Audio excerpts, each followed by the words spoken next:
मध्य प्रदेश का भौतिक विभाजन 3 भागों में किया गया है। मध्य उच्च प्रदेश, सतपुड़ा श्रेणी, पूर्वी पठार या बघेलखंड का पठार। मध्य उच्च प्रदेश को फिर से 5 भागों में बांटा गया है। मध्य भारत का पठार, बुंदेलखंड का पठार, मालवा का पठार, रीवा पन्ना का पठार, नर्मदा सोन घाटी। सतपुड़ा श्रेणी को 3 भागों में पश्चिमी श्रेणी, मध्य श्रेणी और पूर्वी श्रेणी यानी कि राजपीपला, महादेव और मैकल श्रेणी में बांटा गया है। मध्य भारत का पठार, इसकी स्थिति इतनी इंपॉर्टेंट नहीं है। क्षेत्रफल हमें याद रखना है 10.7% हो जाएगा इसका। इसका निर्माण विंध्य शैल समूह के अपरदन तथा नदियों के निक्षेपों से हुआ है। संबंधित जिले नीमच, श्योपुर, मुरैना, भिंड, ग्वालियर, शिवपुरी आदि हो जाएंगे। जलवायु इंपॉर्टेंट है। ग्रीष्म ऋतु में अत्यधिक गर्म और शीत ऋतु में अत्यधिक ठंड पाई जाती है। वर्षा 50 से 75 सेंटीमीटर के आसपास होती है, अर्थात ये अल्प वर्षा वाला क्षेत्र है। शुष्क कटीले पर्णपाती बल पाए जाते हैं, जैसे खैर, बबूल, पलाश आदि। मिट्टी जलोढ़ व कछाड़ी, ये इंपॉर्टेंट है, इसको याद रखिएगा। यहाँ की मिट्टी, यहाँ से क्वेश्चन बनते हैं। मिट्टी और भौगोलिक क्षेत्र, ये इंपॉर्टेंट है। यहाँ की मिट्टी जलोढ़ व कछारी पाई जाती है। फसलें सरसों, ज्वार, तिल, गेहूं आदि पाई जाती हैं। नदियां चंबल सिंध, काली सिंध, पार्वती, कुंवारी, सीप आदि हैं। मध्य भारत के पठार को सरसों की हांडी भी कहा जाता है। यह बीहड़ प्रभावित क्षेत्र है। यह क्वेश्चन काफी बार पूछा गया है। दूसरा है हमारा बुंदेलखंड का पठार। बुंदेलखंड के पठार की स्थिति नहीं पढ़नी है, कभी पेपर में नहीं आता ये सब। क्षेत्रफल जरूर 7.7% इंपॉर्टेंट हो जाएगा। प्रमुख जिले दतिया, सागर, अशोकनगर, टीकमगढ़, निवाड़ी, छतरपुर, पन्ना।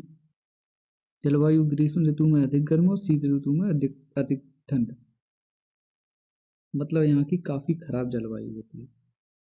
औसत वर्षा लगभग 75 से 100 सेंटीमीटर। तेंदुपत्ता, महुआ, बबूल, खैर, नीम आदि के वन यहाँ पाए जाते हैं। मिट्टी लाल, काली मिश्रित मिट्टी पाई जाती है यहाँ पर। फसल, प्रमुख फसलें गेहूं, ज्वार व तिल होती है। नदियां बेतवा, सिंध, धसान, उर्मिल, जामनी आदि। खनिज, प्रमुख खनिज हीरा, चूना पत्थर आदि है। इसमें सीसा नहीं लिखा हुआ है, यहाँ पर सीसा भी पाया जाता है। नेक्स्ट है हमारा बुंदेलखंड की प्रमुख विशेष। बुंदेलखंड की सबसे ऊंची चोटी सिद्ध बाबा की चोटी 1172 मीटर है। मध्य प्रदेश की गंगा बेतवा नदी को कहा जाता है। और मध्य प्रदेश का सर्वाधिक सूखा प्रभावित क्षेत्र भी बुंदेलखंड का पठार है। अगला है हमारा मालवा का पठार। स्थिति नहीं पढ़नी है। क्षेत्रफल इंपॉर्टेंट है 28%। मालवा के पठार का कुल क्षेत्रफल मध्य प्रदेश के कुल क्षेत्रफल का 28% है। ये इंपॉर्टेंट है। इसका निर्माण दक्कन ट्रैप की लावा तथा बेसाल्ट चट्टानों के टूटने से हुआ है। इससे संबंधित प्रमुख जिले इंदौर, उज्जैन, देवास, आगरमालवा, रतलाम, धार और झाबुआ। जलवायु समशीतोष्ण, ग्रीष्म ऋतु में साधारण और शीत ऋतु में साधारण ठंड पाई जाती है। यहाँ की जलवायु काफी अच्छी जलवायु मानी जाती है। वर्षा इस क्षेत्र में 75 से 100 सेंटीमीटर होती है। शुष्क पर्णपाती वन यानी कि बबूल, पलाश, तेंदुपत्ता पाए जाते हैं। काली मिट्टी पाई जाती है। सोयाबीन, कपास, ज्वार तथा मूंगफली की फसलें यहाँ की प्रमुख फसलें हैं। नदियां चंबल, छिप्रा, पार्वती, गंभीर, खान, माही आदि नदी यहाँ पर पाई जाती हैं। और विशेषता यहाँ पर मध्य प्रदेश का सबसे बड़ा प्राकृतिक क्षेत्र है। यह मध्य प्रदेश का सबसे बड़ा प्राकृतिक क्षेत्र है, यानी कि मालवा। इसे गेहूं की डलिया भी कहा जाता है। कर्क रेखा मालवा के मध्य से गुजरती है। मालवा के पठार की सबसे ऊंची चोटी शिगार, अन्य चोटी जानापाव 854 मीटर और धजारी 810 मीटर ऊंची है। मालवा की जलवायु को चीनी अति फाइयर ने विश्व की श्रेष्ठ जलवायु कहा है। दूसरा है रीवा पन्ना का पठार। इसकी स्थिति छोड़ दीजिए। क्षेत्रफल रीवा पन्ना के पठार मध्य प्रदेश के कुल क्षेत्रफल का 10.36% है।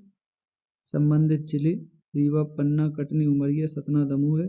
इसका निर्माण रीवा पन्ना के पठार का निर्माण विंध्य शैल समूह के अपरदन से हुआ है। जलवायु ग्रीष्म ऋतु में साधारण गर्म और शीत ऋतु में अधिक ठंड। वन में इस क्षेत्र में वनों में बांस तेंदुपत्ता शीशम खैर आदि पाए जाते हैं।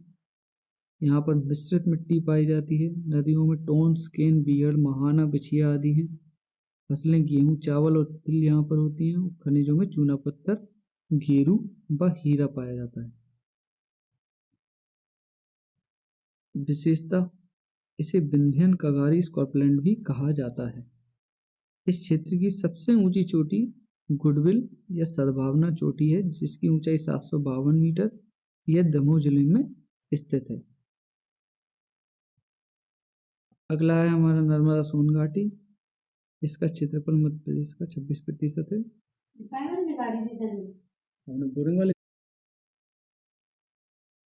नेक्स्ट है हमारा इसका निर्माण। इस घाटी का निर्माण पश्चिम में दक्कन ट्रैप की चट्टानों से तथा पूर्व में धारवाड़ तथा विंध्य क्रम की चट्टानों से हुआ है। नर्मदा घाटी के संबंधित जिले हैं जबलपुर नरसिंहपुर होशंगाबाद हरदा सीहोर और रायसेन। नर्मदा सोन घाटी की जलवायु की बात करें तो ग्रीष्म ऋतु में अधिक गर्म और शीत ऋतु में साधारण ठंड।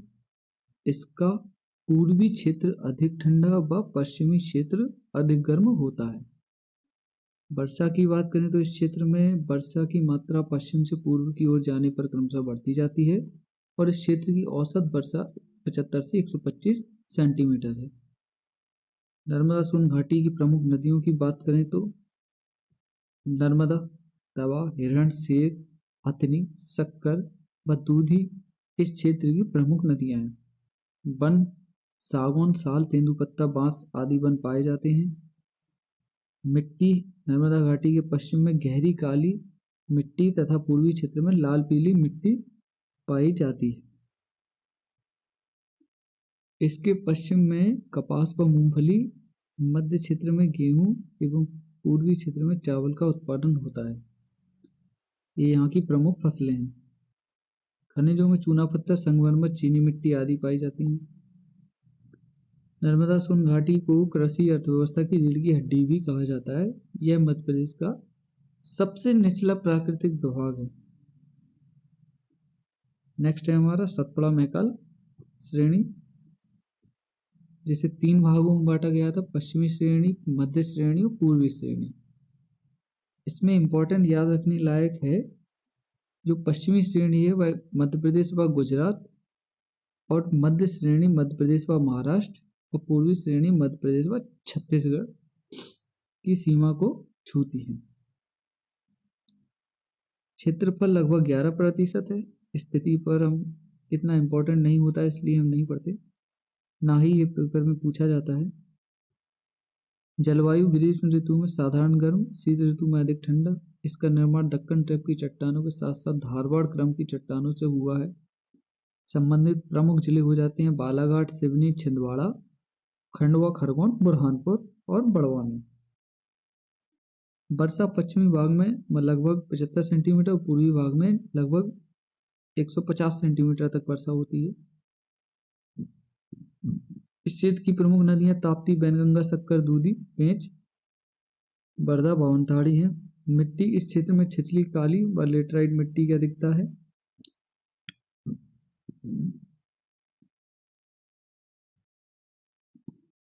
पूर्वी पठार तथा बघेलखंड का पठार, इसका क्षेत्र लगभग 7% है।